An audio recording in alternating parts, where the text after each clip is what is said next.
I'm passionate about positive thinking from the early books written, the Power of Positive Thinking, and all the experts in the past. Many of them, I knew them later on in life, met them in different parts of the world.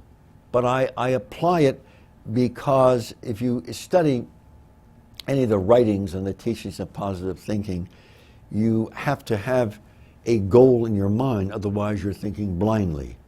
You don't walk and you don't walk to a destination without having an idea of what you're going, where you're going. So it's positive thinking isn't just thinking to yourself, well, I can do anything I want and so forth, because some things we can't do. I have some people I know personally, I wish they felt they could float if they walked out of an airplane in the sky. No, I'm not being nasty, I'm just being crazy. But the real positive thinking is having goals, because a golfer never hits a ball until he sees where it's going. Never hits a ball until he sees where it's, otherwise it's going, neither does a pitcher when he throws a ball.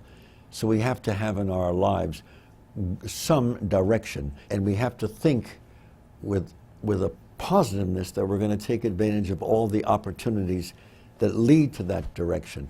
But the interesting thing is, when failures take place, and study the lives of famous people, they found alternate routes, which often caused them to invent new machinery, new paraphernalia that didn't work when the other thing failed, because they had to be resourceful.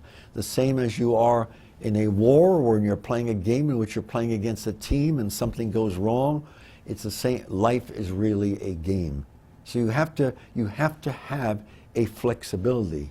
And those things take place not only in knowing in your heart and soul, you're going to find a route. You're going to find the route to this place you want to go to, whether it's working in a large food complex because you like to cook and what have you, and you savor food, or whether it's working on a sports team or what have you.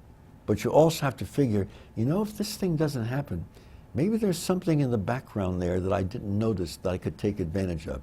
In the same way that sometimes, and let's take a lesson from chefs, if they don't have a certain piece, a certain appetizer that's there for that food, there's often a couple of other ones that can be added that turns out can make it a new taste, a new dessert.